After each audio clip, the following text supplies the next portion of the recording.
여러분은 갑자기 중년 여성이 달려나와 여러분에게 다짜고짜 막무가내식으로 그 팔찌 어디서 났어요? 라고 물어본다면 어떨 것 같으세요? 저는 그 자리에서 기겁하며 이런 미친! 하면서 여성분에게 당장 내려가시라고 할 것 같은데요. 오늘의 이야기도 그런 놀랄만한 사연입니다. 대한 의사협회 신생아 응급의학 학술대회 600석이 가득 찬 엄숙한 발표장이었습니다. 세계가 주목하는 천재 의사 박영현이 단상 위에서 발표를 이어가고 있었어요. 그런데 바로 그 순간이었습니다. 슬라이드를 넘기던 그의 소매가 거치면서 손목의 팔찌가 조명 아래 드러났어요. 그 순간 청중석에서 한 여자가 벌떡 일어섰습니다. 아무도 막지 못했어요. 그녀는 수백 명의 시선을 뚫고 단상 앞까지 걸어 나갔습니다. 그리고 천재 의사의 눈을 똑바로 올려다보며 말했어요. 그 팔찌 어디서 났어요? 강당이 얼어붙었습니다. 이 여자 대체 누굽니까? 한때 대한민국을 뒤흔들었던 배우 이서연이었습니다. 그리고 20년 동안 단 한 번도 포기하지 않은 엄마였어요. 20년 전 그날 밤 병원에서 무슨 일이 있었던 걸까요? 누가 왜 이 여자의 아이를 빼앗았습니다. 지금부터 그 진실이 시작됩니다. 본 영상은 사회적 약자의 고난과 이를 극복하는 공동체의 지원을 다룬 감동적인 서사 구조로 반면교사를 삼는 교육 및 학습 자료로 AI 휴먼 터치 기반으로 만들어진 100% 창작 콘텐츠입니다. 여러분은 이런 상황에 대해 어떻게 생각하시나요?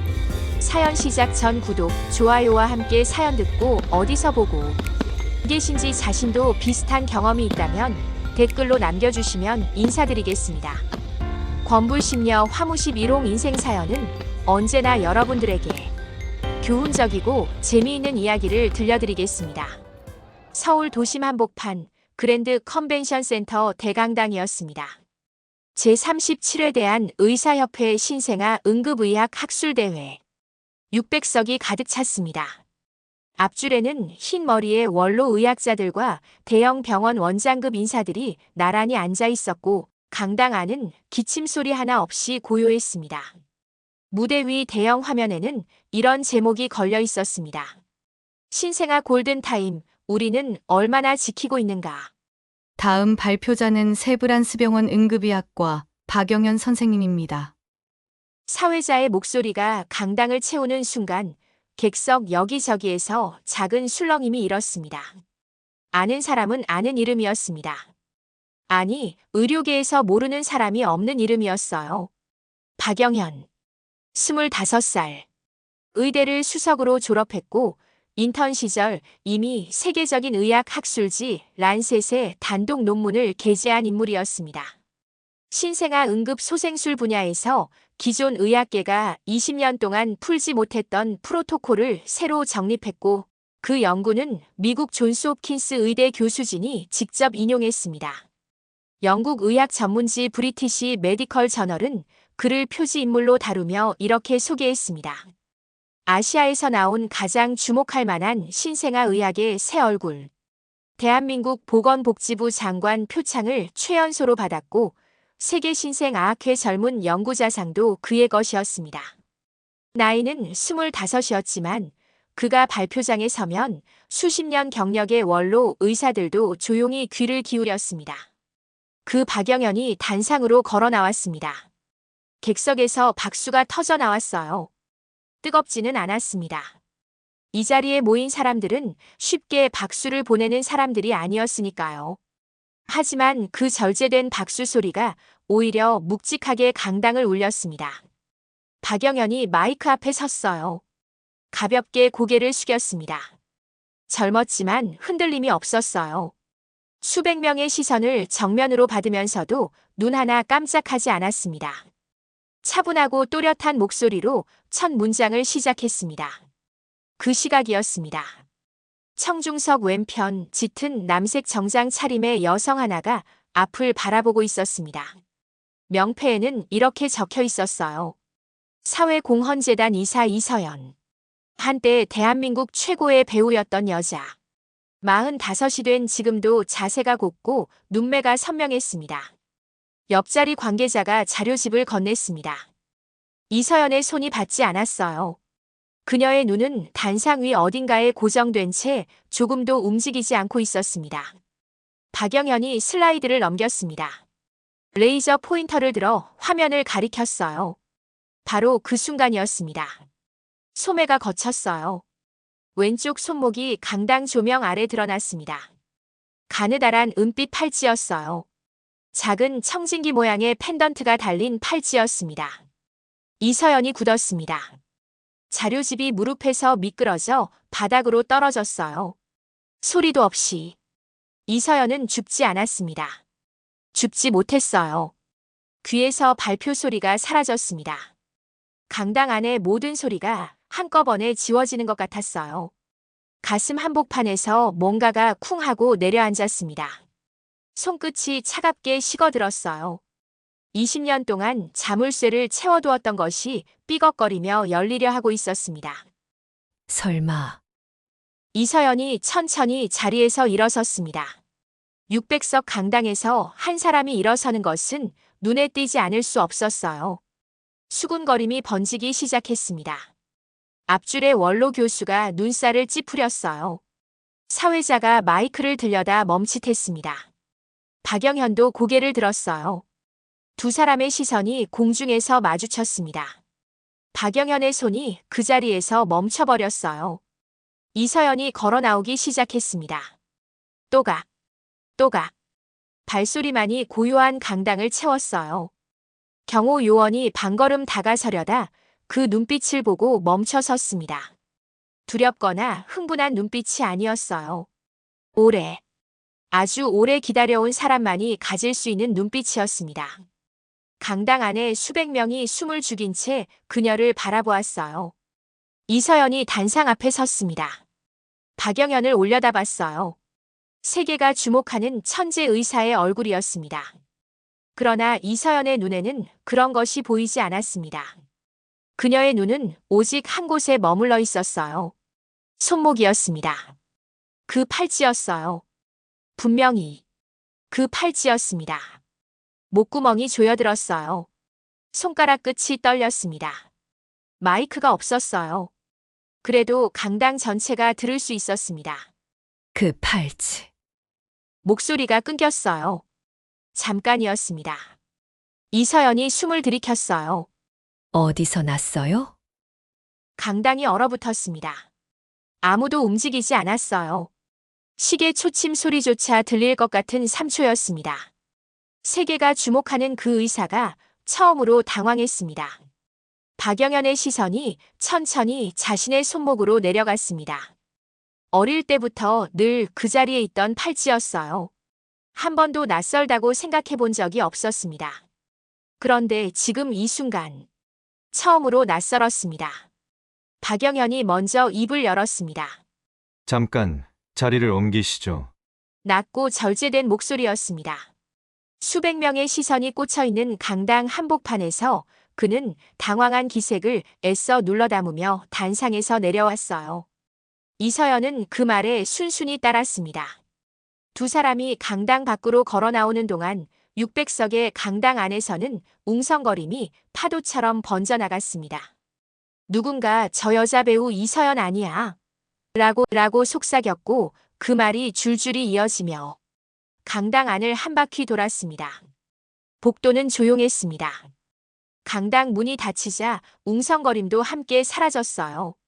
두 사람은 창가 쪽 벽 앞에 마주 섰습니다. 오후 햇살이 유리창을 타고 비스듬히 들어오고 있었고 복도 끝에서 에어컨 바람이 조용히 흘러왔습니다. 박영현이 먼저 말했어요. 실례지만 저를 아십니까? 정중했습니다. 하지만 눈빛은 경계하고 있었습니다. 이서연이 그 눈을 똑바로 바라보았어요. 한참을 바라보다가 가방 속으로 손을 넣었습니다. 손이 미세하게 떨렸어요. 한참을 뒤지다 꺼낸 것은 낡은 봉투 하나였습니다. 모서리가 닳고 색이 바랜 오래된 봉투였어요. 이서연이 그 안에서 사진 한 장을 꺼내 박영현에게 내밀었습니다. 신생아의 발 사진이었습니다. 작고 붉은 발목에 팔찌가 감겨 있었어요. 가느다란 은빛 팔찌. 청진기 모양의 작은 펜던트가 달린. 박영현의 눈이 사진에서 멈췄습니다. 천천히 자신의 손목으로 시선을 내렸어요. 그리고 다시 사진으로, 손목으로. 그의 입술이 무언가를 말하려다 닫혔습니다. 이서연이 말했습니다. 목소리가 낮고 단단했어요. 제가 직접 주문 제작한 겁니다. 세상에 하나뿐이에요. 청진기 펜던트 안쪽에 아주 작게 새김이 있습니다. 영문으로 마이 올 월드라고요. 박영현이 손목에 팔찌를 들어 올렸습니다. 펜던트를 뒤집었어요. 눈을 가늘게 모았습니다. 복도의 햇살이 그 작은 글씨 위로 떨어졌습니다. 마이 올 월드. 박영현의 손이 그 자리에서 굳어버렸습니다. 아무 말도 나오지 않았어요. 이서연이 계속했습니다. 아이가 태어나기 전부터 준비했어요. 평생 곁에 두려고요. 그런데 아이를 잃었습니다. 태어난 지 하루 만에. 얼굴도 보지 못했어요. 목소리가 끊겼다가 이어졌습니다. 그 팔찌가 지금 선생님 손목에 있습니다. 박영현이 천천히 고개를 들었습니다. 이서연의 눈을 바라보았어요. 처음 보는 여자였습니다. 그런데 그 눈 속에 있는 것이 연기가 아니라는 것을 알 수 있었습니다. 20년을 버텨온 사람의 눈이었어요. 무너지기 직전인데 무너지지 않으려는 그런 눈이었습니다. 박영현이 조용히 물었어요. 어릴 때부터 가지고 있었습니다. 부모님이 주셨다고 했어요. 그게 전부입니다. 이서연이 고개를 끄덕였습니다. 예상한 대답이라는 듯이요. 그러더니 다시 물었어요. 선생님, 몇 년생이세요? 2000년생입니다. 이서연의 눈가가 뜨겁게 달아올랐습니다. 볼을 타고 눈물이 흘러내렸어요. 훔치지 않았습니다. 훔칠 생각도 못했어요. 2000년, 그 아이가 태어난 해였습니다. 살았다면 지금쯤 25이었을 그 아이. 이서연의 입술이 가늘게 떨렸습니다. 박영현이 한 발 뒤로 물러섰습니다. 저는 이 대화가 어디로 가는지 모르겠습니다. 목소리는 여전히 차분했지만 눈빛이 흔들리고 있었어요. 이서연이 그 눈빛을 놓치지 않았습니다. 선생님도 느끼시죠? 뭔가 다르다는 것을. 그 집에서 혼자 다르다는 것을. 박영현이 대답하지 않았습니다. 대답하지 않는 것이 대답이었어요. 그의 턱 근육이 미세하게 움직였습니다. 시선이 잠깐 창밖으로 향했다가 돌아왔어요. 오랫동안 혼자 품어온 물음이 있었습니다. 왜 나는 그 집에서 혼자 다를까? 왜 아버지는 내가 의사가 되겠다고 했을 때 기뻐하지 않았을까? 왜 가족 사진 속에서 나만 늘 따로 있는 것 같았을까? 한 번도 입 밖에 낸 적 없는 물음들이었습니다. 그런데 처음 보는 이 여자가 그것을 꿰뚫어 보고 있었어요. 박영현이 입을 열었습니다. 오해가 있으신 것 같습니다. 저는 발표를 마저 해야 합니다. 그렇게 말하고 돌아섰습니다. 복도를 걸어갔어요. 걸음이 빠르지 않았습니다. 오히려 처음보다 느렸어요. 강당 문에 손을 얹었다가 그 손이 잠깐 멈췄습니다. 1초였어요. 아니면 2초였을 수도 있었습니다. 박영현은 뒤를 돌아보지 않았습니다. 그리고 문을 열고 들어갔어요. 이서연은 그 자리에 서 있었습니다. 복도 창가에 혼자. 햇살이 그녀의 어깨 위로 내려앉았어요. 눈물이 멈추지 않았습니다. 닿지도 않았어요. 이서연이 사진을 다시 내려다보았습니다. 작고 붉은 발. 그 발목에 팔찌. 그리고 방금 전 박영현의 손목에서 본 그 팔찌. 똑같았습니다. 세상에 하나뿐인 것이 둘이 될 수는 없었습니다. 그때 핸드폰이 울렸습니다. 진동이었어요. 이서연이 화면을 내려다봤습니다. 문자 한 통이었어요. 발신인을 보는 순간 눈물이 멎었습니다. 눈빛이 차갑게 가라앉았어요. 발신인은 최창학이었습니다. 서연 씨, 오늘 학회에서 무슨 일이 있었습니까? 이서연이 핸드폰을 천천히 내렸습니다. 창밖을 바라보았어요. 서울 하늘이 맑았습니다. 구름 한 점 없이 파랬어요. 이서연의 입술이 가늘게 다물렸습니다. 20년이었습니다. 20년 동안 그 이름 앞에서 작아졌던 시간이었어요. 그런데 지금 이 순간 그 문자를 바라보는 이서연의 눈에는 두려움이 없었습니다. 무언가가 바뀌고 있었습니다. 이서연은 한동안 그 자리를 떠나지 못했습니다. 복도 창가에 서서 핸드폰 화면을 내려다보았어요. 최창학의 문자는 여전히 그 자리에 있었습니다. 서연 씨, 오늘 학회에서 무슨 일이 있었습니까? 짧은 문장이었습니다. 하지만 그 짧은 문장 안에는 20년 동안 변하지 않은 그 사람의 냄새가 배어 있었어요.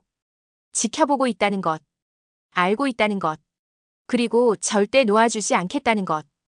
이서연이 핸드폰을 가방 안에 넣었습니다. 답장을 보내지 않았어요.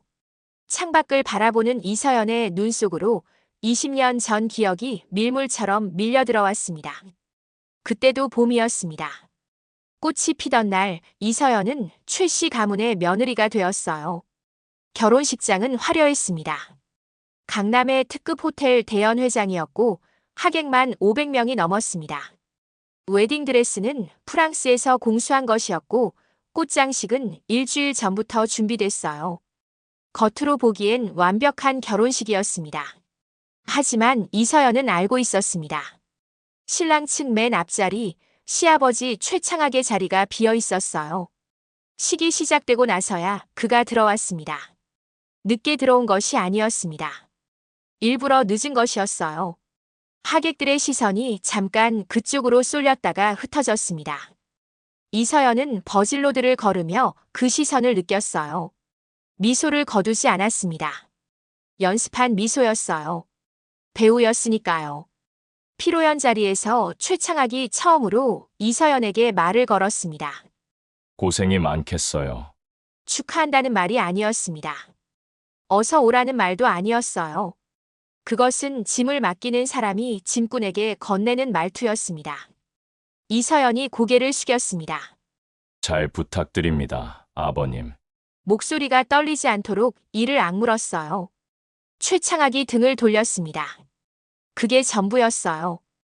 그날 이후 이서연의 삶은 무대가 아니었습니다. 드라마 촬영도 음반 작업도 모두 멈췄어요. 시어머니가 직접 소속사에 전화를 넣었습니다.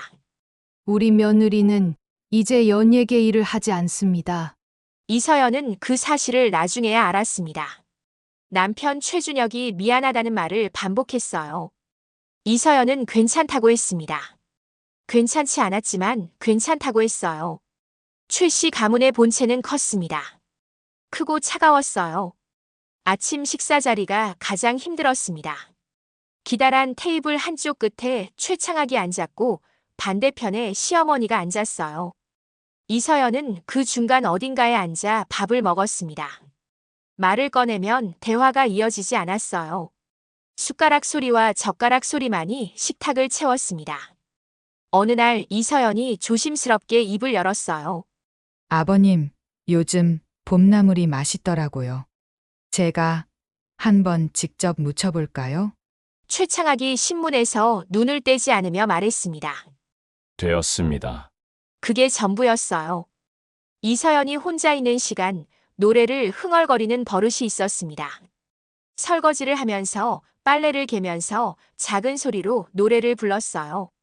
어릴 때부터 몸에 밴 습관이었습니다. 그러던 어느 오후였어요. 최창학이 서재에서 나오다 복도에서 이서연과 마주쳤습니다. 이서연이 나지막이 노래를 부르고 있었어요. 최창학이 걸음을 멈추며 말했습니다. 이 집이 무대야? 낮은 목소리였습니다. 그러나 그 한마디가 복도 전체에 울렸어요. 이서연이 입을 닫았습니다. 노래가 그 자리에서 끊겼어요. 죄송합니다. 이서연이 고개를 숙였습니다. 최창학이 지나쳐갔어요. 이서연은 한동안 그 자리에 서 있었습니다. 손이 젖은 채였어요. 설거지를 하다 나온 길이었으니까요. 그 무렵 이서연이 임신을 알게 되었습니다.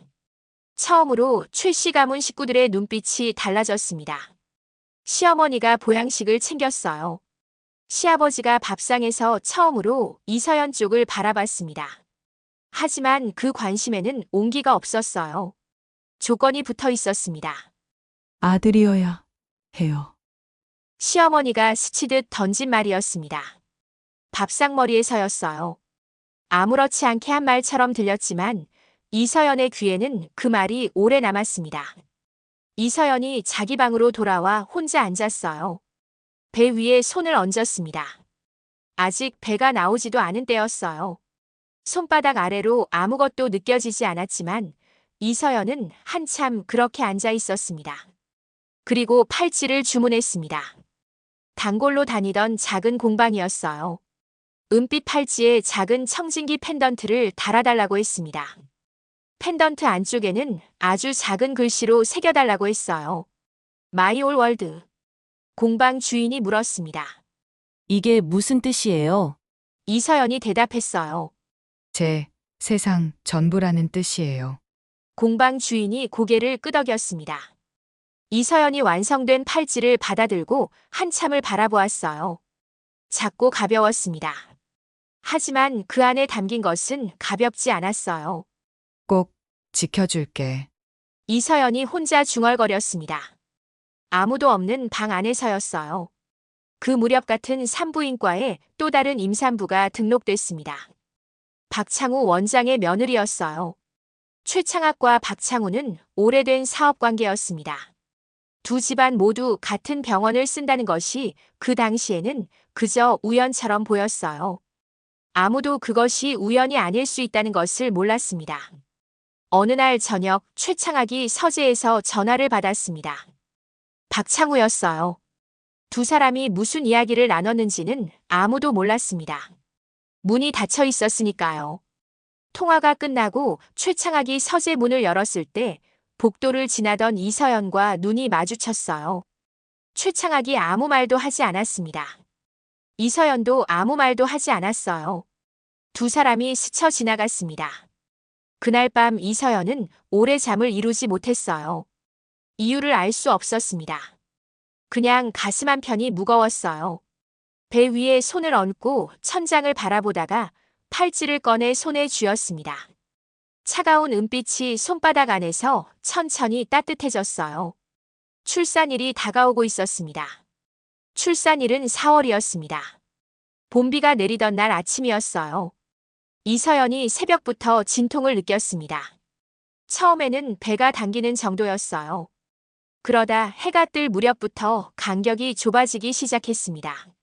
남편 최준혁이 허둥지둥 짐을 챙겼어요. 이서연은 오히려 차분했습니다. 미리 싸둔 가방을 들고 현관에 서서 신발을 신었어요. 손이 떨렸지만 서두르지 않았습니다. 팔찌를 손목에 채웠어요. 오늘 이 아이를 만나는 날이었으니까요. 병원은 강남의 대형 산부인과였습니다. 최 씨 가문이 오랫동안 거래해온 병원이었어요. 원장은 박창우였습니다. 흰 가운을 단정하게 차려입은 50대 초반의 의사였어요. 말수가 적고 표정이 늘 절제되어 있었습니다. 환자들 사이에서는 신뢰가 두터운 원장으로 이름이 나 있었어요. 이서연이 입원 수속을 밟는 동안 병원 복도 저쪽에서도 또 다른 산모가 도착했습니다. 박창우 원장의 며느리였어요. 두 산모가 같은 날 같은 병원에서 출산을 앞두고 있었습니다. 간호사들이 분주하게 움직였어요. 두 곳을 동시에 챙겨야 했으니까요. 이서연이 분만실로 들어가기 전 담당 간호사의 손을 잡았습니다. 아이 태어나면 꼭 보여주세요. 꼭이요. 간호사가 고개를 끄덕였습니다. 이서연이 분만실 문 안으로 들어갔어요. 오전이 지나고 오후로 넘어가던 시각이었습니다. 병원 현관 쪽에서 인기척이 났어요. 묵직한 발소리였습니다. 검은 양복을 차려입은 사람들이 복도를 가득 채웠어요. 맨 앞에 최창학이 걷고 있었습니다. 병원 직원들이 허리를 숙이며 길을 비켰어요. 복도가 조용해졌습니다. 최창학이 걸음을 멈추지 않은 채 박창우를 찾았어요. 박창우가 달려왔습니다. 어서 오십시오, 회장님. 최창학이 박창우를 옆으로 데려갔습니다. 두 사람이 낮은 목소리로 이야기를 나눴어요. 복도 끝이었습니다. 다른 사람들은 들을 수 없었어요. 최창학이 말했습니다. 우리 집 아이부터 잘 챙기게. 명령이라고 하기엔 목소리가 낮았습니다. 부탁이라고 하기엔 눈빛이 차가웠어요. 박창우가 최 회장님, 저는 의사입니다. 라고 말했습니다. 하지만 시선을 피했어요. 최창학이 잠깐 박창우를 바라보다가 말했습니다. 내년 병원 증축 얘기 잘 되고 있지? 박창우가 대답하지 않았습니다. 대답할 필요가 없었어요. 두 사람 모두 알고 있었으니까요. 최창학이 먼저 등을 돌렸습니다. 그 시각 분만실 두 곳에서 동시에 아이들이 세상으로 나오고 있었습니다. 이서연의 아이가 먼저였어요. 오후 2시 17분이었습니다. 울음소리가 우렁찼어요. 힘차고 건강한 소리였습니다. 분만실 안에 의료진이 잠깐 미소를 나눴어요. 이서연이 지친 몸으로 물었습니다. 아이 좀 보여주세요. 간호사가 잠깐만요. 라고 했어요. 그런데 바로 그 순간이었습니다. 옆 분만실에서 다급한 소리가 터져 나왔어요. 의료진이 뛰기 시작했습니다. 박창우 원장의 며느리 쪽이었습니다. 아이가 청색증이었어요. 태어나자마자 얼굴이 파랗게 변했습니다. 심박수가 떨어지고 있었어요. 신생아 응급처치가 즉각 시작됐습니다. 간호사들이 뛰고 의사들이 소리쳤어요. 복도가 순식간에 혼란에 빠졌습니다. 이서연의 분만실 담당 간호사도 그쪽으로 불려갔습니다. 이서연이 홀로 남았어요. 분만실 침대 위에서 천장을 바라보았습니다. 복도에서 발소리가 뛰고 무언가 부딪히는 소리가 들렸어요. 이서연이 손을 배 위에 얹었습니다. 아이는 이미 태어났는데 아직 품에 안기지 못했어요. 어디선가 신생아 울음소리가 들렸습니다. 내 아이인지 알 수 없었어요. 신생아실에서는 두 아이가 동시에 처치를 받고 있었습니다. 건강하게 태어난 아이와 응급 상황에 놓인 아이가 나란히 있었어요. 간호사들이 뛰어다니며 인큐베이터를 옮겼습니다. 기록지를 작성하고 처치를 하고 또 다른 처치를 했어요. 그 혼란 속에서였습니다. 인큐베이터를 이동하던 간호사의 손에서 팔찌 하나가 바닥으로 떨어졌습니다. 작고 가느다란 팔찌였어요. 간호사가 허리를 숙여 주었습니다. 주변을 확인할 겨를이 없었어요. 가장 가까이 있는 아이의 손목에 채웠습니다. 1초도 안 되는 순간이었어요. 그리고 다시 뛰었습니다. 그 장면을 박창우가 보았습니다. 신생아실 유리창 너머에서였어요. 박창우의 눈이 그 팔찌를 따라갔습니다. 어느 아이의 손목에 채워졌는지 보았어요. 그리고 인큐베이터 안에 두 아이를 번갈아 바라보았습니다. 오래 바라보았어요. 복도에서 발소리가 계속 뛰었고 누군가 박창우의 이름을 불렀습니다. 박창우가 움직이지 않았어요. 유리창 앞에 서서 두 아이를 바라보았습니다. 후배 의사가 다가와 낮은 목소리로 물었습니다. 원장님, 확인하겠습니까? 박창우가 대답하지 않았습니다. 긴 침묵이었어요. 복도에서 또 누군가 이름을 불렀습니다. 박창우의 눈이 천천히 감겼다가 떠졌어요. 그리고 돌아섰습니다. 계속 처치해. 그 한마디였습니다. 후배 의사가 잠깐 박창우의 얼굴을 바라보았어요. 그리고 고개를 돌렸습니다. 아무 말도 하지 않았어요. 신생아실 안에서 두 아이는 나란히 누워 있었습니다. 팔목에 팔찌를 찬 아이와 팔찌가 없는 아이. 어느 쪽이 누구의 아이인지 이제는 아무도 바로잡으려 하지 않았습니다. 복도 저쪽 이서연이 아직 기다리고 있었습니다. 아이 좀 보여주세요. 지나가는 간호사에게 다시 한번 물었어요. 간호사가 고개를 숙이며 말했습니다. 조금만 기다려주세요, 사모님. 이서연이 고개를 끄덕였습니다. 기다렸어요. 창밖에는 봄비가 여전히 내리고 있었습니다.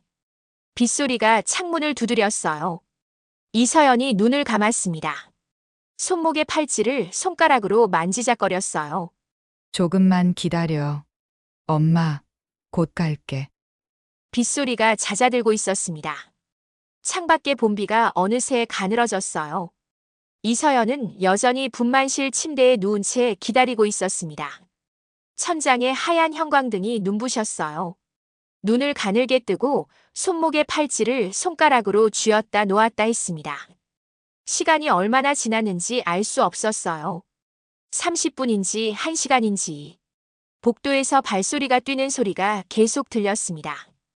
어딘가에서 의료기계 소리가 울렸어요. 이서연이 고개를 들어 문 쪽을 바라보았습니다. 아무도 들어오지 않았어요. 남편 최준혁이 대기실에서 기다리고 있었습니다. 복도를 왔다 갔다 하며 간호사를 붙잡고 물었어요. 아이는요? 아이 상태가 어떻습니까? 간호사가 잠깐만 기다려주세요. 라는 말만 반복했습니다. 최준혁이 손을 비볐어요. 손바닥이 땀에 젖어 있었습니다. 신생아실 안은 여전히 분주했습니다. 박창우 며느리의 아이는 응급처치 끝에 조금씩 안정을 찾아가고 있었어요. 산소 수치가 올라왔습니다. 심박수가 돌아왔어요. 의료진 사이에서 짧은 안도의 숨소리가 흘렀습니다. 하지만 아직 방심할 수 없는 상태였어요. 인큐베이터 안에서 아이는 가느다란 숨을 쉬고 있었습니다. 그 옆 인큐베이터 안에는 이서연의 아이가 있었습니다. 건강했어요. 볼이 붉고 울음소리가 또렷했습니다. 손을 꼭 쥐었다 폈다 하면서 새 세상에 적응하고 있었어요. 손목에는 팔찌가 채워져 있었습니다. 하지만 그 팔찌가 원래 이 아이의 것이었는지 아무도 다시 확인하지 않았어요. 담당 간호사 유아선이 기록지를 작성하다 멈췄습니다. 펜을 든 손이 공중에서 잠깐 머뭇거렸어요.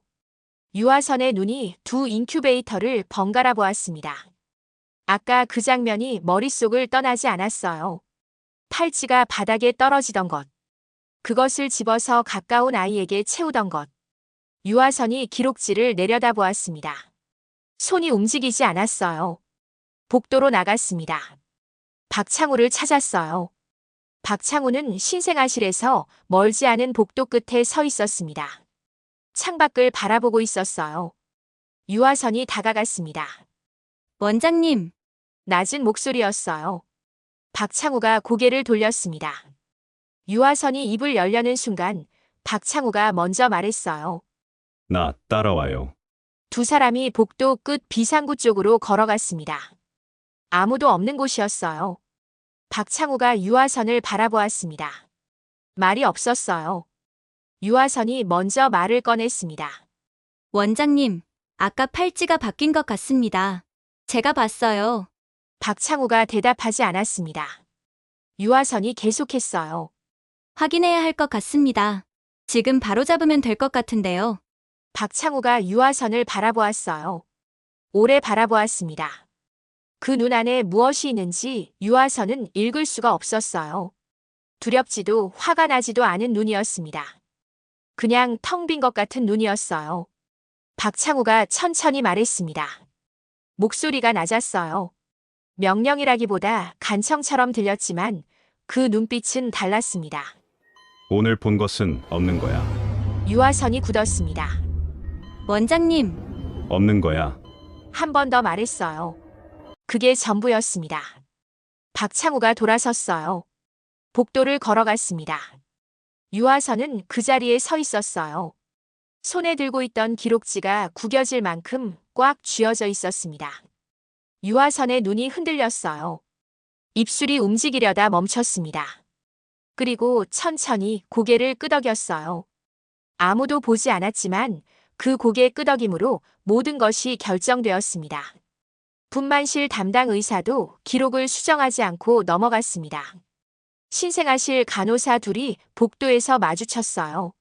서로 눈을 피했습니다. 누군가 말하려다 박창우의 시선을 느끼고 멈췄어요. 병원 전체에 소리 없는 공기가 내려앉았습니다. 모르는 게 낫다는 공기였어요. 저녁이 되었습니다. 박창우가 병원 옥상으로 올라갔어요. 빗줄기가 완전히 멎어 있었습니다. 하늘이 회색빛으로 가라앉아 있었어요. 차가운 바람이 불어왔습니다. 박창우가 난간에 손을 짚고 서서 핸드폰을 꺼냈어요. 번호를 눌렀습니다. 신호가 2번 가기도 전에 전화가 받아졌어요. 잘 됐습니다. 아이는 괜찮습니다. 최창학의 목소리가 들렸습니다. 수고했네. 그게 전부였어요. 전화가 끊겼습니다. 박창우가 핸드폰을 천천히 내렸어요. 하늘을 올려다보았습니다. 회색 구름이 천천히 흘러가고 있었어요. 바람이 가운 자락을 흔들었습니다. 박창우의 눈가에 무언가가 맺혔어요. 흘러내리지는 않았습니다. 그냥 그 자리에 맺힌 채로 있었어요. 박창우가 혼자 중얼거렸습니다. 나는 아버지였을 뿐이다. 그 말이 바람에 실려 사라졌습니다. 들어줄 사람이 없었어요. 그 시각 이서연은 여전히 기다리고 있었습니다. 분만실 침대 위에서 문 쪽을 바라보고 있었어요. 남편 최준혁이 들어와 손을 잡았습니다. 조금만 더 기다려. 곧 데려올 거야. 이서연이 고개를 끄덕였어요. 손목의 팔찌를 다시 만지작거렸습니다. 차가운 은빛이 손가락 끝에 닿았어요. 설명할 수 없는 느낌이었습니다. 아이를 낳았는데 품이 비어있는 느낌. 무언가 있어야 할 자리에 아무것도 없는 느낌. 이서연이 그 느낌을 떨쳐내려고 눈을 감았어요. 곧 데려올 거야. 스스로에게 말했습니다. 곧 아이 얼굴을 볼 수 있을 거야.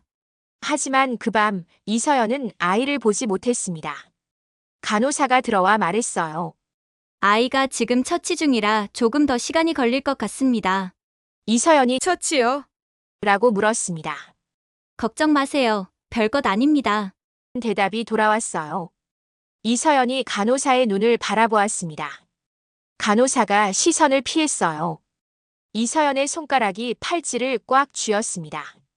창밖은 어둠이 내려앉아 있었습니다. 봄밤이었어요.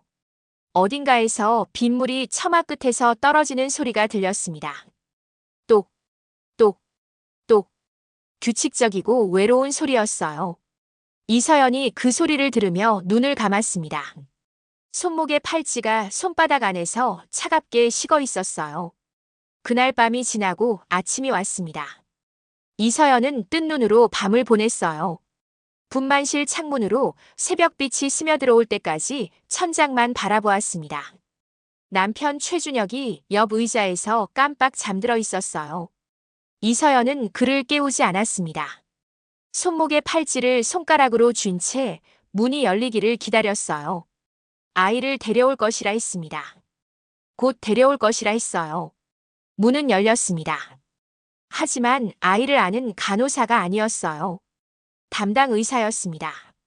흰 가운을 입은 40대 남자 의사였어요.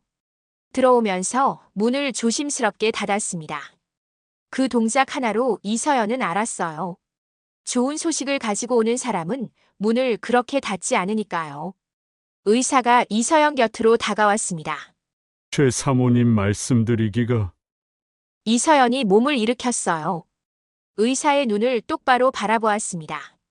의사가 시선을 피했어요. 그 찰나였습니다. 이서연의 심장이 쿵 하고 내려앉았어요. 온몸의 피가 한꺼번에 발끝으로 빠져나가는 것 같았습니다. 아이가 새벽에 고비를 넘기지 못했습니다. 최준혁이 잠에서 깨어 벌떡 일어났습니다. 무슨 말입니까? 목소리가 갈라졌어요. 의사가 고개를 숙였습니다. 설명을 이어갔어요. 선천성 심장 이상이었다는 말, 새벽 3시에 상태가 급격히 나빠졌다는 말, 최선을 다했다는 말이 흘러나왔습니다. 그러나 그 말들이 이서연의 귀에 닿았는지 알 수 없었어요. 이서연은 아무 소리도 내지 않았습니다. 시트를 두 손으로 움켜쥐었어요. 손가락 마디가 하얗게 변할 만큼 꽉 쥐었습니다. 눈을 깜빡이지 않았어요. 그냥 의사의 어딘가를 바라보고 있었습니다. 어딘지 정확히는 알 수 없는 곳을요. 최준혁이 오열했습니다. 어깨가 흔들렸어요. 시어머니가 병실 문을 열고 들어왔습니다. 소식을 들었던 모양이었어요. 이서연을 한번 바라보더니 말했습니다. 다음에 또 나으면 되지. 그리고 돌아섰어요. 그게 전부였습니다. 이서연의 눈이 그 말을 들은 순간 미세하게 흔들렸어요. 하지만 소리를 내지 않았습니다. 최창학은 병실에 들어오지 않았습니다. 복도에서 소식을 전해 듣고 어쩔 수 없지. 말을 남기고 떠났다고 나중에 최준혁이 말했어요. 이서연은 그 말을 듣고 아무 대꾸도 하지 않았습니다. 한참 후였어요. 이서연이 담당 간호사를 불렀습니다. 목소리가 생각보다 또렷했어요. 아이, 얼굴이라도 보여주세요. 간호사가 눈을 내리깔았습니다. 죄송합니다, 사모님. 이미 처리가 됐습니다. 이서연이 그 말을 듣고 잠깐 굳었어요. 철이요? 간호사가 대답하지 못했습니다. 고개만 숙였어요. 이서연이 천천히 자리에서 일어섰습니다. 다리가 후들거렸어요. 출산한 지 하루도 채 지나지 않은 몸이었습니다. 최준혁이 달려와 붙잡으려 했어요. 이서연이 손을 들어 막았습니다. 혼자 걸었어요. 복도로 나왔습니다. 슬리퍼가 차가운 병원 바닥에 닿았어요. 한 걸음 한 걸음. 신생아실 쪽으로 걸어갔습니다. 유리창 앞에 섰어요. 신생아실 안에는 아이들이 가득했습니다. 작고 붉은 얼굴들이 인큐베이터 안에 누워 있었어요. 울고 있는 아이도 있었고 자고 있는 아이도 있었습니다. 이서연이 유리창에 이마를 가져다 댔어요. 차가웠습니다. 유리의 냉기가 이마를 타고 스며들었어요.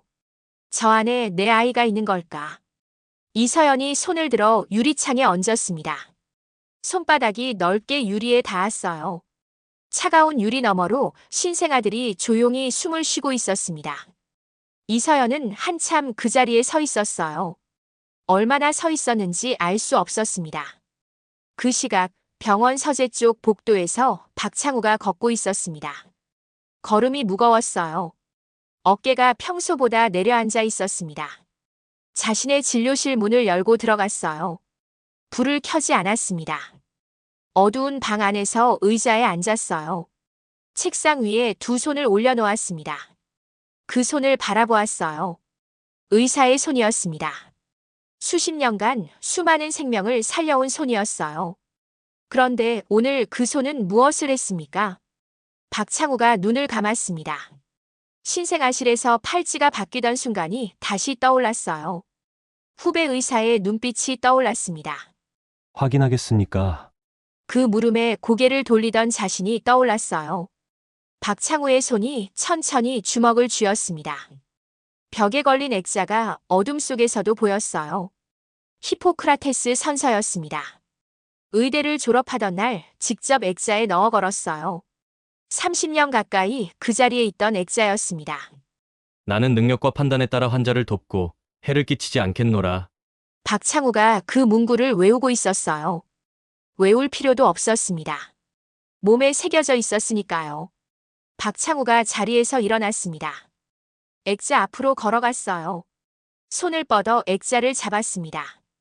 그리고 천천히 뒤집어 벽에 기대어 놓았어요. 글씨가 보이지 않도록. 다시 의자로 돌아와 앉았습니다. 20년 후의 이야기를 그 방 안에서 박창우는 알지 못했어요. 25이 된 아들이 세계적인 의사가 될 것을, 그 아들의 손목에 팔찌가 남아있을 것을, 그리고 한 여자가 그 팔찌를 알아볼 것을. 그날 밤 그는 아무것도 몰랐습니다. 그냥 아버지였을 뿐이었어요. 그것이 그가 스스로에게 할 수 있는 유일한 말이었습니다. 진료실 안이 조용했어요. 건물 어딘가에서 신생아 우는 소리가 희미하게 들렸습니다. 박창우가 그 소리를 들으며 눈을 감았어요. 감은 눈 안쪽이 뜨거웠습니다. 하지만 눈물은 흘리지 않았어요. 아직은 흘릴 수 없었습니다. 병원에서의 사흘이 지났습니다. 이서연은 퇴원 날 아침에도 신생아실 유리창 앞에 섰어요. 슬리퍼를 끌며 복도를 걸어갔습니다. 간호사가 뒤따라오며 사모님 몸조리를 하셔야죠. 라고 말했어요. 이서연이 대답하지 않았습니다. 유리창 앞에 서서 안을 들여다보았어요. 아이들이 어제와 같은 자리에 누워 있었습니다. 새로 들어온 아이도 있었어요. 이서연의 손이 유리에 닿았습니다. 차가운 감촉이었어요. 사흘째 같은 온도였습니다. 저 안에 내 아이가 있었을까? 이서연이 그 물음을 삼켰습니다. 삼켜도 사라지지 않는 물음이었어요. 퇴원 수속은 최준혁이 다 처리했습니다. 이서연은 그냥 앉아 있었어요. 서류에 도장을 찍으라는 곳에만 찍었습니다. 손이 기계처럼 움직였어요. 병원 현관에서 차를 기다리는 동안 봄바람이 불어왔습니다. 따뜻한 바람이었어요. 그런데 이서연의 피부에는 닿지 않는 것 같았습니다. 바람이 스쳐 지나가는데 아무것도 느껴지지 않았어요. 최 씨 가문의 집으로 돌아온 날 저녁 시어머니가 밥상을 차렸습니다. 먹어야 몸이 회복되지. 시어머니가 말했어요. 이서연이 수저를 들었습니다. 밥이 입안에서 넘어가지 않았어요. 씹었는데 맛이 없었습니다. 맛이 없는 게 아니라 맛이라는 게 느껴지지 않았어요. 최창학은 식사 내내 신문을 보았습니다. 아무도 이서연에게 말을 걸지 않았어요. 아무도 이서연을 바라보지 않았습니다. 그날 밤 이서연이 아이 방에 들어갔어요. 불을 켜지 않았습니다. 어두운 방 안에서 가만히 서 있었어요. 작은 침대가 있었습니다. 이서연이 직접 고른 것이었어요. 흰색 나무 침대였습니다. 위에는 작은 모빌이 달려 있었어요. 별 모양이었습니다. 이서연이 손을 뻗어 모빌을 건드렸어요. 모빌이 천천히 돌았습니다. 별들이 어둠 속에서 빙글빙글 돌았어요. 이서연이 침대 옆에 무릎을 꿇고 앉았습니다. 한참을 그렇게 있었어요. 모빌이 멈출 때까지 바라보았습니다. 모빌이 멈췄어요. 방 안이 완전히 고요해졌습니다. 이서연이 침대 난간을 두 손으로 잡았어요. 손가락이 하얗게 변할 만큼 꽉 쥐었습니다. 그리고 처음으로 소리가 나왔어요. 소리도 없이 울던 이서연이 그 순간 처음으로 울음을 터뜨렸습니다. 꺾이는 소리였어요. 참고 참다가 끝내 무너지는 소리였습니다. 어깨가 흔들렸어요. 온몸이 흔들렸습니다. 눈에서 눈물이 쏟아졌어요. 볼을 타고 흘러서 턱을 지나 침대 난간 위로 떨어졌습니다. 이서연이 얼굴을 침대에 파묻었어요. 흰 시트가 눈물에 젖었습니다. 최준혁이 방문 앞에서 그 소리를 들었습니다. 문을 열지 못했어요. 문고리에 손을 얹었다가 내렸습니다. 다시 얹었다가 또 내렸어요. 복도에 서서 벽에 등을 기댔습니다. 눈을 감았어요. 최준혁의 눈에서도 눈물이 흘렀지만 소리를 내지 않았습니다. 방 안에서 이서연의 울음소리가 계속 들렸어요. 그 집에서 그날 밤 울지 않은 사람은 최창학뿐이었습니다. 그는 서재에서 서류를 보고 있었어요. 불빛이 환했습니다. 손이 흔들리지 않았어요. 뜨거운 차를 마시며 페이지를 넘겼습니다. 집 안 어딘가에서 며느리가 울고 있다는 것을 알았을 겁니다. 하지만 서류에서 눈을 떼지 않았어요. 열흘이 지났습니다. 이서연이 최준혁을 불렀어요. 거실 소파에 마주 앉았습니다. 이서연의 손에 서류 봉투가 들려 있었어요. 최준혁이 봉투를 보는 순간 얼굴이 굳었습니다. 이게 뭐야? 이혼 서류예요. 최준혁이 자리에서 일어섰습니다. 안 돼. 절대 안 돼. 목소리가 높아졌어요. 이서연이 흔들리지 않았습니다. 준혁 씨, 나는 여기 있으면 안 될 것 같아요. 최준혁이 이서연의 손을 잡았어요. 아이를 잃어서 지금 내가 제정신이 아닌 거야. 시간이 지나면 괜찮아질 거야. 이서연이 고개를 저었습니다. 천천히 하지만 분명하게요. 아이를 잃은 게 전부가 아니에요. 최준혁이 이서연의 눈을 바라보았습니다. 그 눈 안에 있는 것을 읽으려 했어요. 하지만 읽을 수가 없었습니다. 이서연의 눈은 이미 먼 곳을 보고 있었어요. 이 집안을 보는 눈이 아니었습니다. 이서연이 도장을 찍었습니다. 짐은 많지 않았어요. 캐리어 2개였습니다. 옷 몇 벌과 오래된 앨범, 그리고 아이방에서 가져온 것 하나였어요. 흰색 모빌이었습니다. 별 모양의 그 모빌이었어요. 이서연이 그것을 캐리어 맨 위에 조심스럽게 올려놓았습니다. 현관문을 나서기 전에 이서연이 아이방 앞에 섰어요. 문을 열지 않았습니다. 그냥 문 앞에 서서 손바닥을 문에 얹었어요. 차가운 나무 문이었습니다. 한참을 그렇게 있었어요. 그리고 손을 내렸습니다. 돌아섰어요. 걸어 나갔습니다. 최씨 가문의 대문을 나서는 순간 봄바람이 불어왔습니다.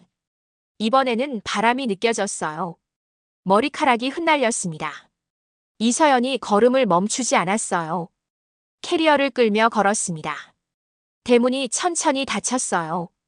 그 문이 닫히는 소리가 이서연의 귀에 오래 남았습니다. 20년 후 그 소리는 아직도 남아 있었어요. 지워지지 않는 소리였습니다. 하지만 이서연은 이제 알고 있었어요. 그 문이 닫힌 날이 끝이 아니었다는 것을. 오늘 학회장 복도에서 한 젊은 의사의 손목을 바라보던 그 순간부터 무언가가 다시 시작되고 있었습니다. 이서연이 그것을 느끼던 그 시각, 학회장 건물 반대편 복도에서 박영현은 혼자 걷고 있었습니다. 발표를 마저 끝냈어요. 나머지 슬라이드를 넘기고 마지막 문장을 읽고 고개를 숙여 인사를 했습니다. 몸은 단상 위에 있었지만 머릿속은 복도에 남아 있었어요. 이서연의 눈빛이 떠나지 않았습니다. 그 눈 안에 있던 것이 연기가 아니었다는 것이 자꾸 마음에 걸렸어요. 박영현이 손목을 내려다보았습니다. 팔찌였어요. 어릴 때부터 늘 그 자리에 있던 것이었습니다. 한 번도 낯설다고 생각해 본 적이 없었어요. 그런데 지금은 낯설었습니다. MIALLWORLD. 그 작은 글씨가 눈앞에서 떠나지 않았어요. 박영현이 걸음을 멈추었습니다. 복도 창가에 서서 창밖을 바라보았어요. 서울 하늘이 오후 햇살에 환했습니다. 박영현이 팔찌를 손가락으로 한번 건드렸어요. 차가운 은빛이 손끝에 닿았습니다. 그리고 다시 걸었어요. 생각을 다들여 했습니다. 늘 그래왔으니까요. 박영현이 처음 그 물음을 품게 된 것은 아주 어릴 때였습니다. 7살이던 해여름이었어요. 가족 여행을 갔습니다. 바닷가였어요. 아버지 박창우와 어머니 그리고 박영현. 셋이서 모래사장을 걸었습니다. 아버지가 어머니 손을 잡았어요. 박영현이 아버지 손을 잡으려고 손을 내밀었습니다. 박창우가 그 손을 잡았어요. 그런데 뭔가 어색했습니다. 손을 잡기는 했는데 잡힌 느낌이 아니었어요. 7살짜리가 그 차이를 말로 표현할 수는 없었지만 온몸으로 느꼈습니다. 그날 이후로 박영현은 아버지 손을 먼저 잡지 않았어요. 의대를 선택한 것은 스스로의 결정이었습니다. 고등학교 3학년 때였어요. 진로 상담 시간에 담임 선생님이 물었습니다. 박영견, 넌 뭐가 되고 싶어? 박영현이 잠깐 생각하다 말했어요. 의사요. 그 순간 박창우가 왜 반대했는지 지금도 박영현은 정확히 알지 못했습니다. 왜 하필 의사냐? 는 말 뒤에 이유가 없었어요. 그냥 그 말뿐이었습니다. 박영현이 의대 합격 통보를 받던 날 박창우의 표정이 굳어졌어요. 기뻐하지 않았습니다. 박영현은 그 표정을 무관심으로 받아들이며 자랐어요. 하지만 의사가 된 것을 후회한 적은 없었습니다. 세브란스 병원 응급의학과 레지던트 시절 박영현은 신생아 응급처치에서 남다른 감각을 보였어요. 교수들이 알아보기 시작했습니다. 이 친구, 뭔가 다르다. 단순히 공부를 잘하는 것이 아니었어요. 위급한 상황에서 손이 흔들리지 않았습니다. 판단이 빨랐어요. 그리고 무엇보다 아이들 옆에 있을 때 박영현의 눈빛이 달라졌습니다. 집중력이 달랐어요. 마치 지켜야 할 것이 있는 사람의 눈빛이었습니다. 란셋 논문은 레지던트 2년 차 때 나왔어요. 신생아 골든타임 내 소생술 프로토콜을 새로 정립한 논문이었습니다. 기존 방식보다 생존율을 18% 높이는 방법이었어요. 지도교수가 처음 논문 초안을 읽고 말했습니다. 영연아, 이거 내가 직접 쓴 거 맞아? 박영현이 고개를 끄덕였어요. 교수가 한참을 바라보다 말했습니다. 제출해. 란셋으로. 박영현이 게재 승인을 받던 날 혼자 병원 옥상에 올라갔어요. 서울 야경이 발 아래 펼쳐져 있었습니다. 전화를 걸었어요. 박창우였습니다. 아버지, 논문 란셋에 실렸어요. 잠깐의 침묵이 있었어요. 그래. 그게 전부였습니다. 박영현이 전화를 끊고 난간에 손을 짚었어요. 바람이 불었습니다. 그 연인 바로주를 만난 것은 그 무렵이었습니다. 병원 근처 작은 카페에서였어요. 바로주가 창가 자리에 앉아 책을 읽고 있었습니다. 박영현이 옆 테이블에 앉았어요.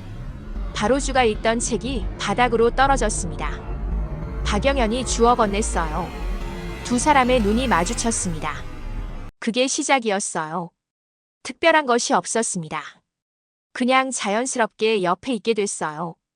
바로주는 박영현이 야근을 마치고 돌아올 때 늘 깨어 있었습니다. 소파에서 기다리다 깜빡 잠들어 있을 때도 있었어요. 박영현이 그 옆에 조용히 앉았습니다. 바로주가 눈을 비비며 깨어났어요. 몇 시야? 2시. 밥은? 먹었어? 바로주가 박영현의 얼굴을 바라보았습니다. 오늘 힘들었어? 박영현이 잠깐 생각하다 말했어요. 아이 하나 살렸어. 바로주가 고개를 끄덕였습니다. 더 묻지 않았어요.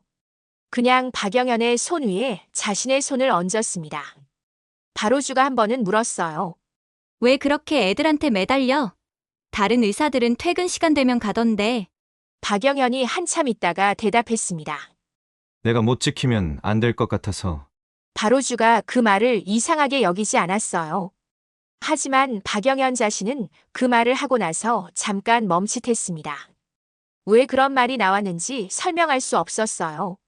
그냥 그렇게 느꼈습니다. 늘 그렇게 느껴왔어요. 학회 발표 전날 밤이었습니다. 박영현이 발표 자료를 노트북 앞에서 정리하고 있었어요. 소매를 걷어 올렸습니다. 팔찌가 드러났어요. 옆에서 바로주가 바라보다가 말했습니다. 그 팔찌 오늘따라 눈에 띈다. 박영현이 팔찌를 내려다보았어요. 어릴 때부터 있었던 건데 어디서 난 거야? 박영현이 대답하려다 멈췄습니다. 모르겠어. 부모님이 주셨다고 했는데 자세한 얘기는 못 들었어. 바로주가 특이하다고 했어요.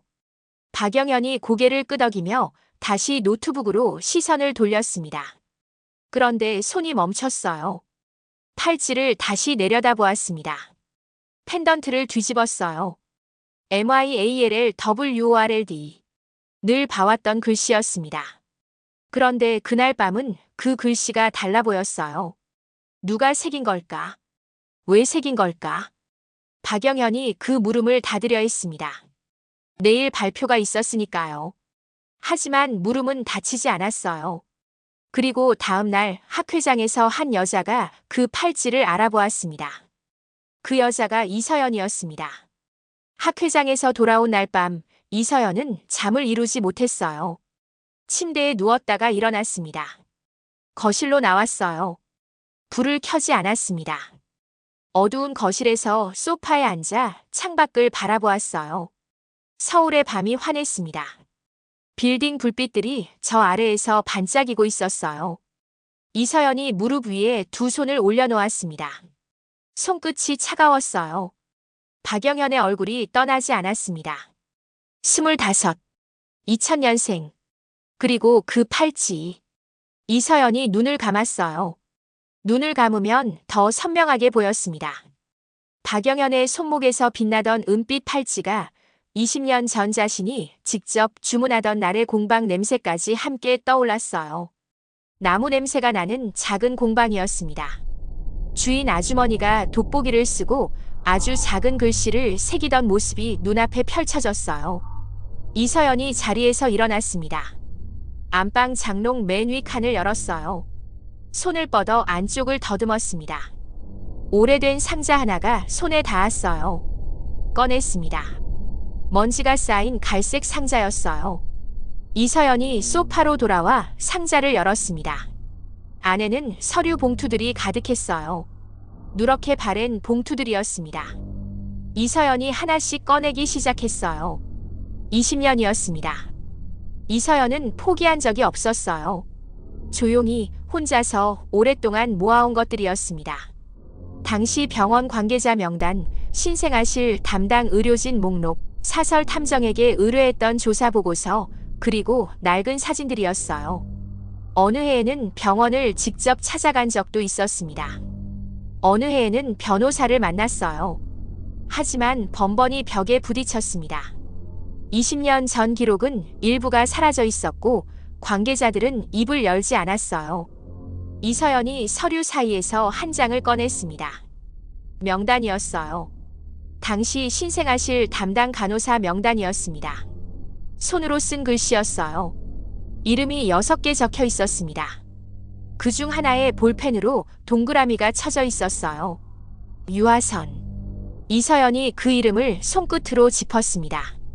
오래전부터 알고 있던 이름이었어요.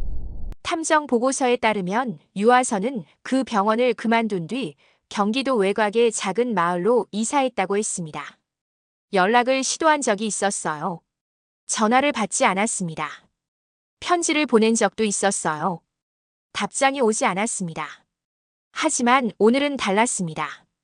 오늘 박영현의 손목에서 팔찌를 보았어요. MIALLWORLD. 그 글씨를 직접 확인했습니다. 이제는 더 기다릴 수 없었어요. 이서연이 탐정 보고서 마지막 장을 펼쳤습니다. 유아선의 현 주소가 적혀 있었어요. 경기도 양평이었습니다. 이서연이 그 주소를 손으로 옮겨 적었어요. 그리고 상자를 닫았습니다. 다음 날 아침 일찍 이서연이 차를 몰았습니다. 양평까지는 1시간 남짓 걸렸어요. 내비게이션이 안내하는 길을 따라가다 보니 마을이 나왔습니다. 작고 조용한 마을이었어요. 논이 있었고 낮은 산이 있었습니다. 집들이 드문드문 있었어요. 이서연이 차를 세우고 내렸습니다. 봄 공기가 코끝에 닿았어요. 풀냄새가 났습니다. 서울과는 다른 공기였어요. 주소를 찾아 걸어갔습니다. 낡은 단층 집이었어요. 작은 마당에 화분이 몇 개 놓여 있었습니다. 대문이 열려 있었어요. 이서연이 대문 앞에 섰습니다. 마당 안쪽에서 인기척이 났어요. 이서연이 목소리를 높였습니다. 유아선 씨 계십니까? 인기척이 멈췄어요. 한참 동안 아무 소리도 나지 않았습니다. 이서연이 다시 말했어요.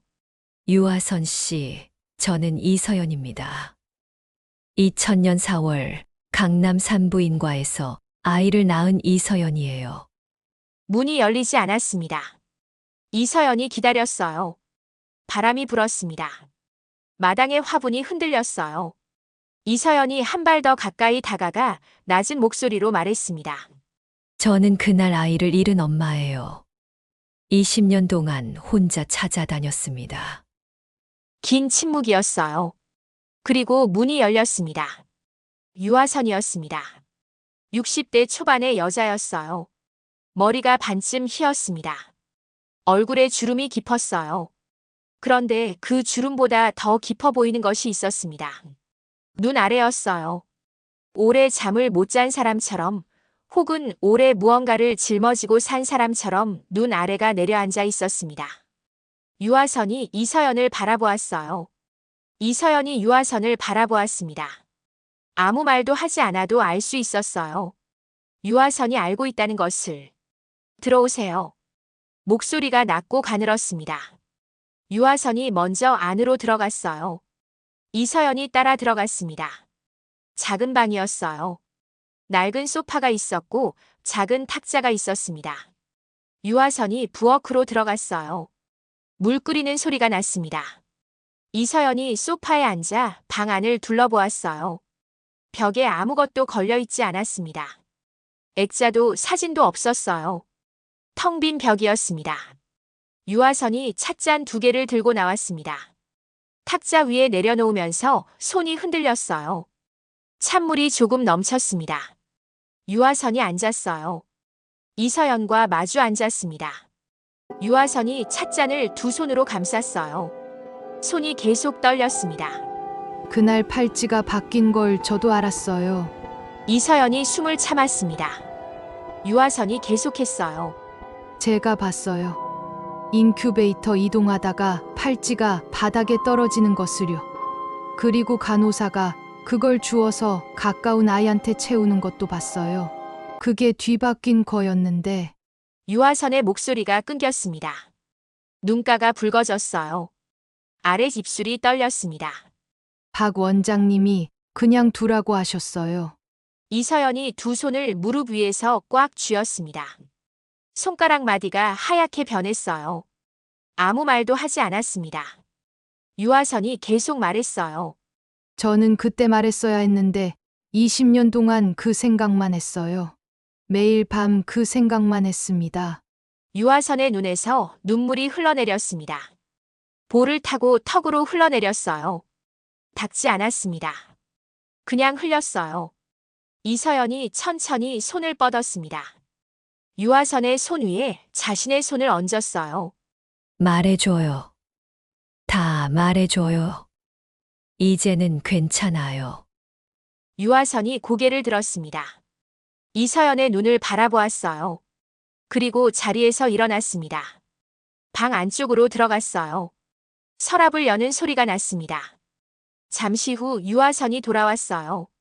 손에 낡은 수첩 하나를 들고 있었습니다. 표지가 닳아서 색이 바랬어요.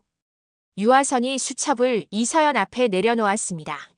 그날 제가 적어뒀어요. 아무한테도 말 못하고 혼자 적어뒀습니다. 언젠가는 말해야 할 것 같아서요. 이서연이 수첩을 집었습니다.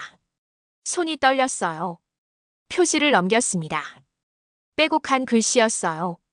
작고 또렷한 글씨로 그날의 일이 적혀 있었습니다. 시간까지 적혀 있었어요. 이서연이 읽어 내려갔습니다. 읽다가 멈췄어요. 읽다가 또 멈췄습니다. 모든 퍼즐이 맞춰지고 있었습니다. 이서연이 수첩을 덮었어요. 한참 동안 아무 말도 하지 않았습니다. 창밖에서 바람이 불었어요. 마당의 화분이 또 흔들렸습니다. 이서연이 핸드폰을 꺼냈어요. 박영현의 번호를 눌렀습니다. 신호가 갔어요. 한 번, 두 번. 세 번째 신호가 가던 중에 전화가 받아졌습니다. 여보세요. 박영현의 목소리였습니다. 조심스러운 목소리였어요. 선생님, 저 이서연입니다. 다시 만나야 할 것 같아요. 잠깐의 침묵이 있었습니다. 이서연이 기다렸어요. 어디서 만날까요? 박영현의 목소리가 떨렸습니다.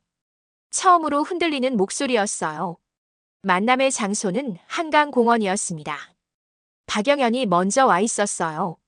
벤치에 앉아 강을 바라보고 있었습니다. 오후 햇살이 강물 위에서 부서지고 있었어요.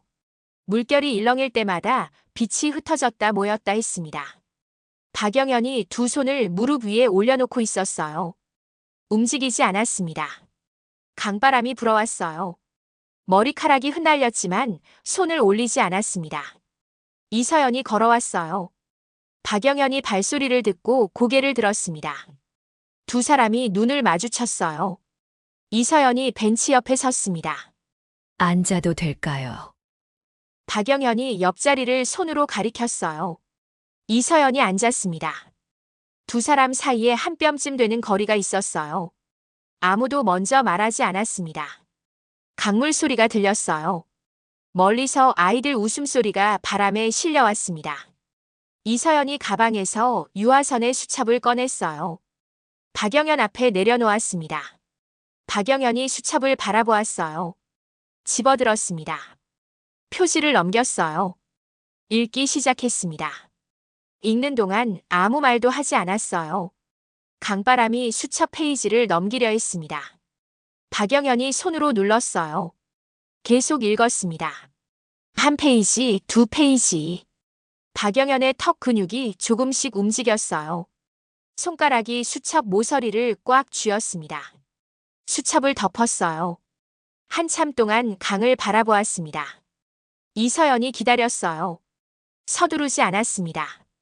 박영현이 천천히 입을 열었어요. 박창우 원장을 만나야겠습니다. 이서연이 고개를 끄덕였어요. 그게 전부였습니다. 박창우를 만난 것은 그로부터 이틀 후였어요. 장소는 박창우의 병원 원장실이었습니다. 이서연이 먼저 들어갔어요. 박영현이 뒤따라 들어갔습니다. 박창우가 의자에서 일어섰어요. 아들을 보았습니다. 그리고 이서연을 보았어요. 박창우의 얼굴이 창백해졌습니다. 손을 뻗어 책상을 짚었어요. 몸을 지탱하는 동작이었습니다. 이서연이 유아선의 수첩을 책상 위에 올려놓았습니다. 박창우가 수첩을 바라보았어요. 손을 뻗지 않았습니다. 볼 필요가 없었어요. 이미 알고 있었으니까요. 20년 동안 알고 있었던 것이었습니다. 박창우가 천천히 의자에 앉았어요. 등이 구부러졌습니다. 평소보다 훨씬 작아 보였어요. 나는 그날 의사가 아니었습니다. 낮고 무너지는 목소리였어요. 박영현이 그 말을 들으며 꼼짝도 하지 않았습니다. 이서연이 박창우를 바라보았어요. 당신이 내 아이를 빼앗은 거예요. 떨리지 않는 목소리였습니다. 단단했어요. 박창우가 고개를 숙였어요. 들지 않았습니다. 변명도 없었어요. 부정도 없었습니다. 그냥 고개를 숙인 채 있었어요. 원장실 안이 조용했습니다. 시계 소리만 들렸어요. 똑딱똑딱. 규칙적으로 울렸습니다. 박영현이 아버지를 바라보다가 자리에서 일어섰어요. 아무 말도 하지 않고 원장실 문을 열었습니다. 나갔어요. 복도에서 바로주가 기다리고 있었어요. 벽에 기대어 서 있었습니다. 박영현을 보자 똑바로 섰어요. 박영현의 얼굴을 보고 바로주가 한 걸음 다가왔습니다. 말하지 않았어요. 그냥 박영현 옆에 섰습니다. 어깨가 닿을 만큼 가까이요. 박영현이 한참 후에 말했어요. 나는 어떻게 해야 할까? 자기 자신에게 묻는 말이었습니다. 바로주가 대답하지 않았어요. 그 물음에 대답할 수 있는 사람은 박영현뿐이었으니까요. 바로주가 조용히 박영현의 손을 잡았습니다. 박영현이 그 손을 내려다보았어요. 그리고 꼭 쥐었습니다. 최창학을 찾아간 것은 이서연 혼자였습니다. 최창학은 여전히 그 집에 살고 있었어요. 20년 전 이서연이 나온 그 집이었습니다. 이서연이 초인종을 눌렀어요. 오래 기다렸습니다. 문이 열렸어요. 최창학이 나왔습니다. 80이 가까운 나이였지만 눈빛은 여전했어요. 이서연을 위아래로 훑어보았습니다. 비켜서지 않았어요. 들어오시죠. 거실이었습니다. 20년 전과 크게 달라진 것이 없었어요. 같은 자리에 같은 소파가 있었습니다. 이서연이 소파에 앉지 않았어요. 서 있었습니다. 최창학도 앉지 않았어요. 이서연이 말했습니다. 알고 계셨죠? 최창학이 이서연을 바라보았어요. 부정하지 않았습니다. 잠깐 침묵이 흘렀어요. 그리고 최창학이 말했습니다. 가문을 지킨 거다. 그게 잘못이냐? 이서연이 그 말을 들었습니다. 20년 전이었다면 그 말 앞에서 고개를 숙였을 거예요. 발끝을 바라보았을 겁니다. 하지만 지금은 달랐어요.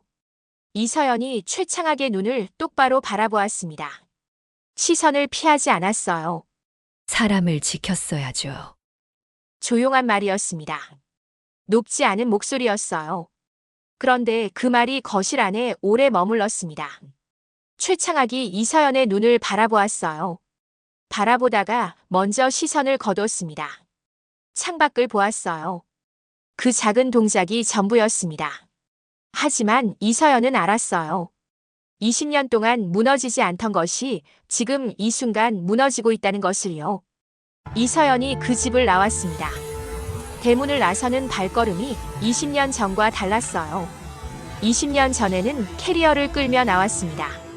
등 뒤에서 대문이 닫히는 소리가 오래 귓가에 남았어요. 그런데 지금은 달랐습니다. 발걸음이 가벼웠어요. 무거운 것을 오래 들고 있다가 내려놓은 사람의 걸음이었습니다. 며칠 후였어요. 조용한 공원 벤치에 이서연과 박영현이 나란히 앉았습니다. 한강이 보이는 곳이었어요. 첫 만남의 그 벤치였습니다. 두 사람이 한참 동안 말을 하지 않았어요. 할 말이 너무 많으면 말이 나오지 않는다는 것을 이 나이쯤 되면 알게 됩니다. 이서연이 먼저 말했어요. 늦어서 미안하다. 20년을 담은 한마디였습니다. 박영현이 강을 바라보다가 고개를 돌렸어요. 이서연을 바라보았습니다. 그 눈 안에 원망이 없었어요. 이서연이 그 눈을 마주 보았습니다. 눈가가 뜨거워졌어요. 참으려 했지만 참아지지 않았습니다. 눈물이 볼을 타고 흘러내렸어요. 지금이라도 괜찮습니다. 박영현이 말했어요. 낮고 조용한 목소리였습니다. 이서연이 박영현의 손을 잡았어요. 처음으로 아들의 손을 잡는 것이었습니다. 박영현의 손이 크고 따뜻했어요. 의사의 손이었습니다. 이서연이 그 손을 꼭 쥐었어요. 말이 없었습니다. 그것으로 충분했어요. 그 무렵 박영현은 조용히 결정을 내리고 있었습니다. 최 씨 가문 쪽에서 혼담 이야기가 들어왔어요. 집안끼리 연결하려는 자리였습니다. 박창우가 박영현에게 넌지시 꺼냈어요. 박영현이 박창우를 바라보았습니다. 그리고 말했어요. 저는 같은 선택 안 합니다. 박창우가 아무 말도 하지 않았어요. 고개를 끄덕이지도 가로젓지도 않았습니다. 그냥 아들을 바라보았어요. 오래 바라보았습니다. 박영현이 바로주에게 전화를 걸었어요. 우리 어디 멀리 가자. 바로주가 웃으며 말했습니다. 어디든. 박영현이 전화를 끊고 창밖을 바라보았어요. 서울 하늘이 맑았습니다. 구름이 천천히 흘러가고 있었어요. 이서연은 그날 저녁 집으로 돌아와 오래된 아이방 앞에 섰습니다. 20년 동안 열지 않은 문이었어요. 손잡이에 손을 얹었습니다. 차가웠어요. 천천히 돌렸습니다. 문이 열렸어요. 어두운 방 안으로 복도 불빛이 들어왔습니다. 텅 빈 방이었어요. 아무것도 없었습니다. 흰 벽과 마루 바닥뿐이었어요. 이서연이 방 안으로 한 걸음 들어섰습니다. 슬프지 않았어요. 오래 슬펐으니까요. 20년이면 충분히 슬펐습니다. 이서연이 방 한가운데 서서 천천히 숨을 들이켰어요. 먼지 냄새가 났습니다. 오래된 공기였어요. 이서연이 창문으로 걸어갔습니다. 창문을 열었어요. 봄바람이 방 안으로 밀려 들어왔습니다. 커튼이 없는 창문 너머로 저녁 하늘이 보였어요. 노을이 지고 있었습니다. 붉고 따뜻한 빛이었어요. 이서연이 창가에 서서 그 빛을 받았습니다. 한 번은 빼앗겼습니다. 하지만 두 번째는 지켜냈어요. 그것으로 충분했습니다. 바람이 불었어요. 봄바람이었습니다. 한 번은 빼앗겼지만 두 번째는 지켜냈습니다. 이 이야기를 듣고 나니 얼마 전 엄마가 전화 왔을 때 바쁘다는 핑계로 그저 기분이 나쁘다는 핑계로 막말을 했던 게 후회되네요. 여러분도 그러신가요? 지금 당장 부모님께 사랑한다. 문자 하나 어떠신가요? 지금까지 권불 10년 화무십 1홍 인생사연이었습니다.